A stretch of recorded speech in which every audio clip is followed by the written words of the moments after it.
Hello everyone, welcome back to my channel. Today I am showing you how I create the cover of my sketchbook, or decorate the cover of my sketchbook. Not much of an intro this time because when I was editing I did not think that part through, so I guess we'll just jump straight in. The sketchbook I'm going to be decorating the cover for today is my illo Sketchbook, which I've had for a few months now already, so I thought it was about time to actually do the cover. This here is the first sketchbook that I started decorating the cover of, and it's my character Emariah. This is the second one, also an illo Sketchbook, and I used Mozart Supply's watercolor paints for both of them. This one right here is the fourth. The third one does not have a pretty cover on it because of the sketchbook design, so that one's kind of excluded from the rest of them. And that one is the OC Sketchbook. Also, I used the OC markers for it. This one right here is another illo Sketchbook, my last one, and I used the Mozart Supply's watercolor paints to paint that one. Yes, here they all are. I think they're 2 years apart from the latest one I'm going to be working on right now. And I have it all sketched out here. So, there we go. I was gonna record the drawing process on camera, but again, I just can't do it. Doesn't really go very well. I am hoping to do a sketch with me video soon though. I have it filmed, it needs edited. Right here I'm comparing the two pieces. I like the one on the OC Sketchbook better because I didn't line it. I used colored pencils to line it, and I used the markers to color it, which made it look more vibrant. And the newer one looked more cartoony, I feel like. So I definitely liked the one on the OC Sketchbook better. The reason I erase my drawings first and then go over them again with graphite and line them is because it cleans up the sketch. And especially with watercolor, I prefer to work with a clean sketch and not something that's rough. It's just easier. I ended up folding a paper to rest my hand on so that I wouldn't smudge the drawing.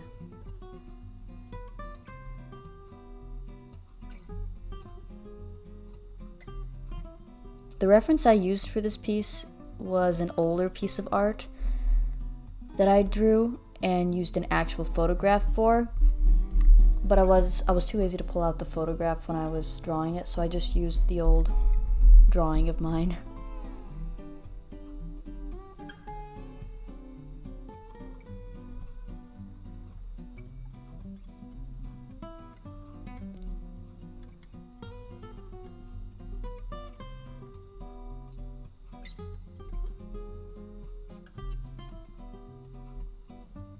So yes, as I'm lining it, I'm giving it line variation, so in shadows the lines are going to be thicker and darker, and in highlights, places where things are not being overlapped over something or something like that, they're going to be thinner.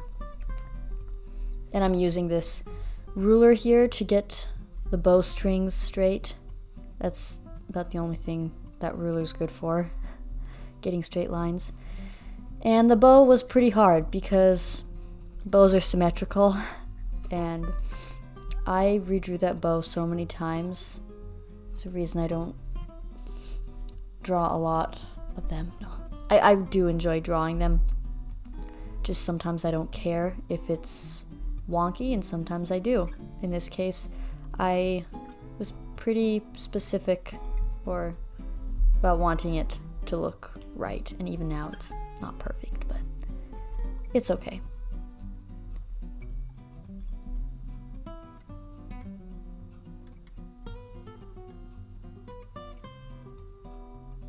So I have my gouache out, which I'm going to use for highlights, and the fine liners I pulled out are to use at the end when I want stronger or deeper shadows in certain areas. And I will leave a link in the description below for the watercolors that I'm using. In the upper right hand corner there are metallic watercolor paints, which are from the same company, and I normally forget to use those when I do pull them out to use them on a piece, but in this case I didn't forget them, and I really like the way they turned out.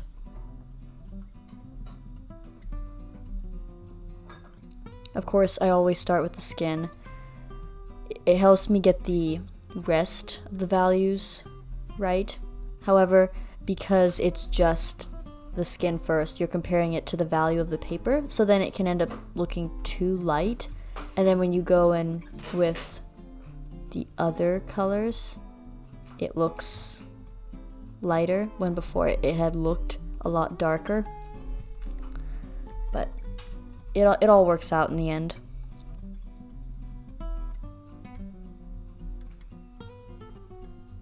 For the shadows, I like to use blues and purples, because skin has blues and purples in it, especially in shadows. So, and then it's so you're not just using a darker version of the exact same, like a darker version of the base color. So, yeah, because skin is brown. All skin is brown. There are lighter browns and darker browns. So, yeah, and you don't want to use the same kind of brown to shade and to highlight. You want to go for different tones. And I dab the skin in areas with some tissue to bring up some of the paint, because I lost some highlights there. My method of painting has changed a lot ever since I got my Ohuhu markers, because when I first started using the markers, I used them a lot like I would use my watercolor, and I soon realized that doesn't exactly work very well, or at least in my case. So I found a way that worked for me when using the markers, and I kind of applied that to the way I did watercolor, and my process has been a lot quicker lately because of it. So essentially I'm just blocking out shapes and then going almost straight in with the darkest colors. Before, I would like build up so slowly, and a piece would take me a lot longer than it needed to. So shortcuts, they're always helpful.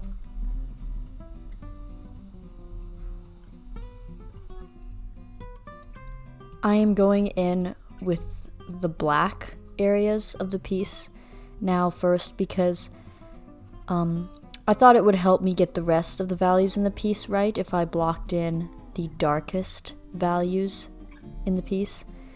And of course, the black parts are going to be the darkest, so that would help me to make other areas not too light or not too dark.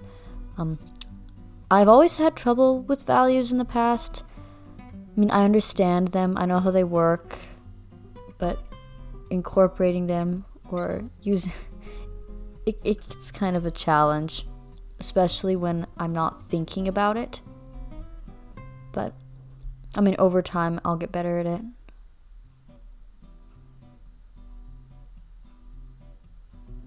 And my little brothers wanted to say hi, so I gave him a little screen time. Yeah. They like to watch me while I record or do my art, and they kind of bump around the camera when they do. So, yeah. I mean, it's fun.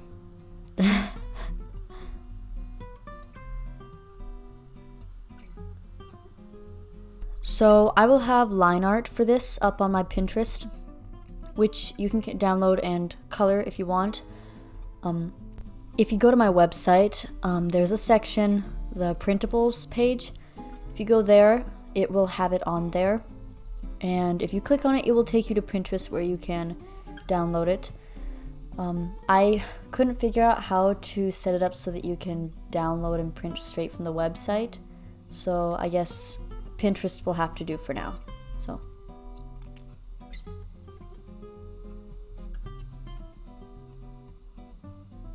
the blue skirt on her dress is supposed to be like a teal blue, but I got tired of mixing the teal to make it, so in the end I just went over with a light wash of yellow to bring in the more teal look.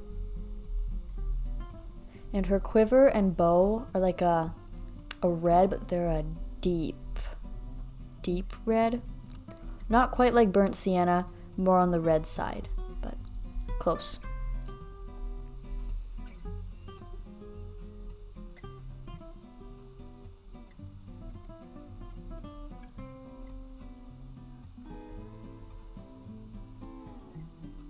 Right here I'm mixing her hair. It's dirty blonde, and dirty blonde used to be hard for me to get because it would always turn out gold, but I realized you need to mix a brown, almost a dark brown. It looks dark and brown when it's in the palette, but as soon as you put it on paper, it's right away you can tell it's more of a blonde.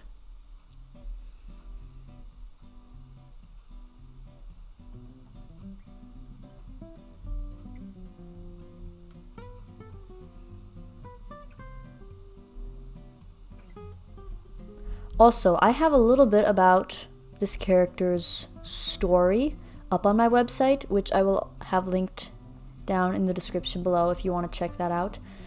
Her name is Emariah. I haven't figured out a last name for her yet because those are hard for me to figure out. But yes, I hope to have her last name soon. It's not that necessary that she gets one right away because she doesn't know her last name for most of the story.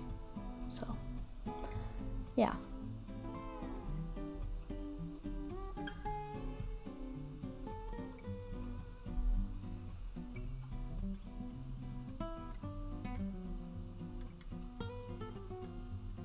I'm highlighting the black with some blue because I didn't want the highlights of the black to be like a lighter gray or white.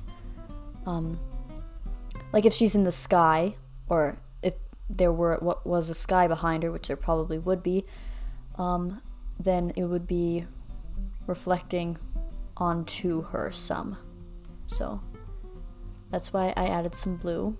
And the burnt sienna here, I'm adding to the brown because before it looked more similar to the black. It didn't have as much vibrancy in it, and it is definitely supposed to be a more vibrant red. And the gouache I'm using here to highlight areas. There's something satisfying about adding bright highlights. And the gouache goes down bright, but then it becomes more transparent as it dries.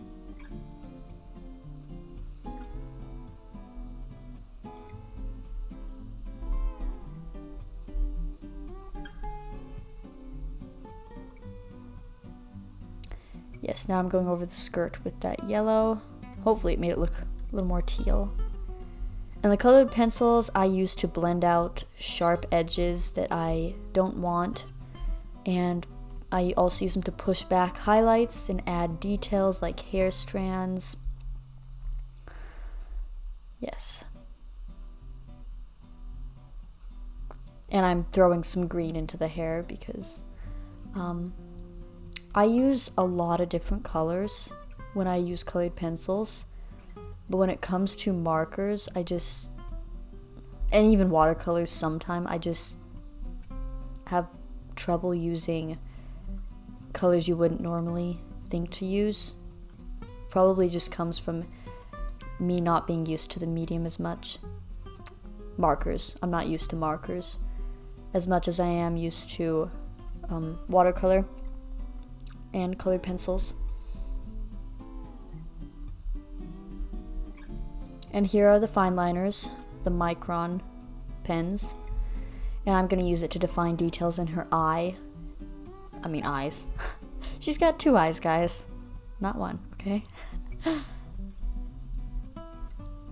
Yes, and details in darker areas where I couldn't, or smaller areas too, where they're harder to get with a brush.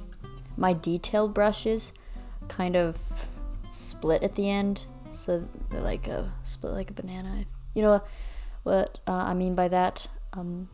They don't have a straight point anymore, and I can't really get nice details with them, which is sad. I tried to fix them, but it was no use. Yeah. Let me know down in the description below which one is your favorite. Which one of the sketchbook covers. My oldest one was, I think, 2 years ago, and this one, yeah, my newest. I really like the way it turned out.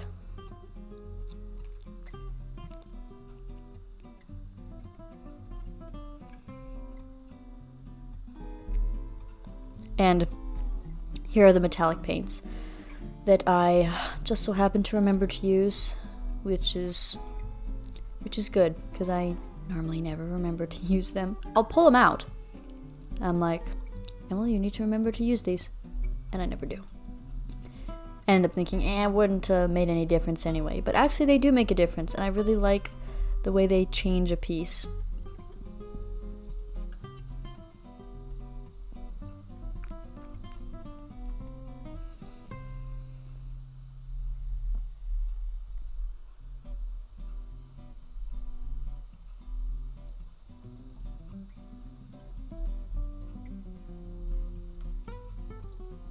I really like this rose gold one.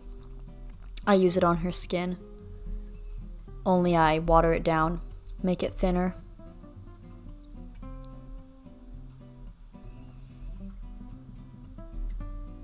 But yes, I almost did forget to use the metallic paints, because I was just sitting there looking at it thinking it was done, then I glanced at the paints and I'm like, oh, I forgot about those. No. Some final highlights with the gouache.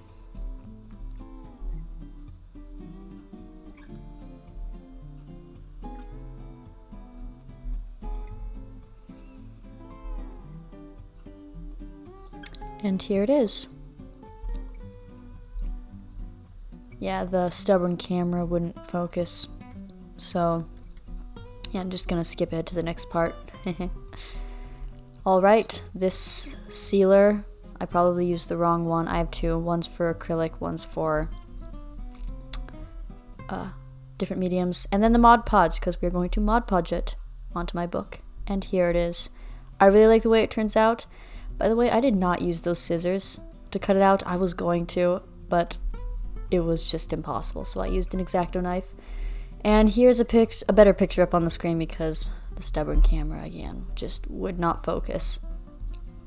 So yeah, and the verse that's on the front is one of my favorites. He trains my hands for battle. My arms can bend a bow of bronze. Psalm 18:34. So, yes, I really like that one. It's so shiny. And I Mod Podged the whole front of it just so that it would, just the whole thing would look the same, and it would look less like I splotched it on there in just one little spot. And here's the side, sketchbook number 6.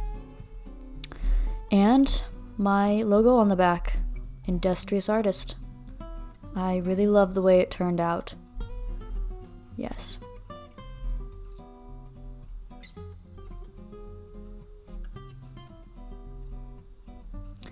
Yes, and there we go. It's probably my favorite yet, and usually my newest is always my favorite, except for with the Ohuhu one. The one right after that one I didn't care for that much. So here's this one, the first one. Big difference from the one from my newest. And here's the second. There's actually a big difference between those two as well. And we have the Ohuhu one, which is one of my favorites, though the anatomy is kind of off. And my last one, the illo Sketchbook one. And of course, my latest, So yes, let me know which one was your guys' favorite, and I'll see you all in my next video. Bye!